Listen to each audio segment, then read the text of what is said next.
Me again. And if you wonder what I'm doing, I'm sharing my story. I'm sharing my story of a blogging project that I undertook that started in 2014, and people said I should turn it into a book. So I'm going to read the book before I decide whether I'll turn it into a book. I'm going to share it with everybody. And what I'm doing is sharing a journey I took through my life that was pretty much hell. And what I did was use this book, Don't Sweat the Small Stuff, to just help keep me in the moment and able to go on. It was a great distraction. And what I did was interpreted every one of the 100 chapters as to how it was happening in my life at that time. And I'm still kind of getting into where I start sharing the 100 chapters, because there was a little bit of context I needed to set up, like around the panic and anxiety I had, and which was in my last little story. Anyway, I'm just going to keep reading. I'm just going to keep reading. So, Don't Sweat the Small Stuff, Sunday, 9th of February, 2014. Change the things that can be changed. Accept those that cannot, and have the wisdom to know the difference. Those of you who truly know me know that I am a pretty relaxed, easygoing and peaceful person. I like to think that this would always be the case, but of late I feel like I have lost a bit of focus and the ability to look beyond what I consider small stuff. Things that shouldn't irritate me but do. Things that I have no control over, and in the past these are things that I would never have paid any attention to. I would have just allowed them to wash over me and be done with them. But right now I'm feeling overwhelmed, and I know it's been a build-up of small stuff that has challenged my resilience. I think that it's pretty natural that when you have built up such an ability to cope, that when you see that your resilience is not as strong as it was, then it's time to do something about it. The tank that holds my strength is starting to look and feel a bit empty. I have incredible resilience. It's quite amazing, and people are really surprised when I share parts of my story about how resilient I am. But that's come through learning how to cope, I guess. Anyway, don't worry. I'm not losing my mind, or I'm not getting all new aged, or having my chakras aligned, or am I taking anything herbal, because we've already said that I don't do drugs. And I'm pretty sure that my vegetarianism isn't making something lack in my life and my brain. But I am acknowledging that I'm feeling a bit burnt out. And I think that there are probably plenty of people out there who feel the same, and they don't know why or what to do about it. What do you do about it when you start to feel burnt out? When I did my year-long photographic journey, I loved the experience of sharing the good, the bad, and the ugly. So what was that journey? Well, in 2010, I decided to take a photograph of my face every day, and I put it on my blogging platform, and then I started to write little stories about it. I know that kind of sounds really weird, like why would you take a photo of yourself every day? Well, I did it, and I'm so glad I did, because at the end of that journey I felt like I'd really fallen in love with the person I could see that I was looking at every day when I looked at that photo. It's funny that I'm not much of a reader, but I do love to write. And so now, with all this chaos happening in my life, I've decided to take another writing journey while I sort out all the small stuff and get back to the place where I feel like I give the best to me, to others, and to the world. I remember when I was about 18, my elder sister came to see me, and she had done a relaxation course. She encouraged me to try something. She told me to go and lie on the bed and just let my body relax. Relax? What the hell did that mean?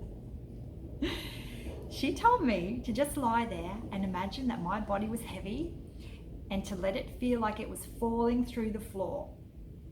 And I did. It was weird, and I never thought much about it until today. I've had to deal with anxiety and panic attacks for a good period of my life, and they used to come and go at their whim. And I'm pretty sure that they were brought on by a nutty, controlling boyfriend when I was a teenager and a bad dose of magic mushrooms when I was in my teens as well. The two seem to be joined together, actually. Trust me, there was nothing magic about those mushrooms. And given that I hate mushrooms, I don't know why I even ate them. But something triggered the anxiety that has always lurked within me through that time. Even though it doesn't outwardly show. Actually, magic mushrooms were shit. They didn't make me feel good at all. They made me feel like I was going to die, and I would never recommend them to anybody. Just saying. So even though I've had this kind of anxiety and panic, it never outwardly showed to people. It was very much an internal thing. And I've had my challenges with it. And through using relaxation and a lot of logic, I've not let it control my life. I took control of it. So here I am, nearly 30 years later, and I think it's time to do a little bit more self-development and bring me back to a place where I'm getting some more calm. I need to put my universe back into alignment. Of course, there's stuff that we do every day that counts, but it's the stuff that we do and put a conscious effort in that makes a difference to how we live our life. I recently read a book called The Happiness Project, where the author has documented her journey to determine what happiness is. So for me, a sign of happiness is, I guess, contentment, being content within yourself, being content with what you have and who you are, and being the best person that you can be, and living a gracious and peaceful life, speaking with thought and kindness, and being a person who other people want to have and to be around. Those are things for me that make me happy. So in my 30s, I really got it. I got it that life wasn't meant to be too hard. And once I got over some of the hurdles and looked right inside to my soul, I became the person that people all know and the person that people all love. The peaceful, kind, happy, fun-loving me who smiles all the time and greets everybody with warmth. I wasn't that person though until I made a real decision to change. So the past few weeks of my life have been truly fucked. Yes, that's right. F-U-C-K-E-D, fucked. And I know my mother disapproves of my language, but really, sometimes you just need to let it out. Fuck, fuck, fuck, fuck, fuck. You need to let it out. So now I've put some context around this. Here's what I'm going to do. As I was in search of that calm, I dug back into all the things that I was doing that brought me that peace and calm in my life. And I remembered that I didn't need to sweat the small stuff. Remember, I didn't have to apologize for being late. It was okay to be late. If I was 5 minutes late, that was okay. So I'm not going to sweat any more small stuff. I'm probably going to sweat though, because as a woman of my age, it's possible that hot flushes are coming soon. And given all the stuff that has been happening in my life, I'm reflecting on what my amazing Nana would do, because she just let stuff wash over her. She would always be in the moment, because that's the only place we can be. So I went and picked up the book called Don't Sweat the Small Stuff, and it has 100 things you can do to bring more change and peace to your life. Some I agree with, some I'm not sure of, and some I raised an eyebrow at. And I can actually raise my eyebrows, which is kind of nice, because I know a lot of people can't. And I'm going to document my journey through the book. Now, I'm no mathematician, so I figured I could focus on one chapter a week.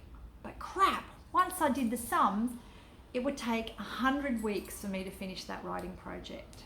Nearly 2 years. So I just decided I need to kind of do as much as I could, as quick as I could. It did actually take me over 2 years to do this journey, but I've done it.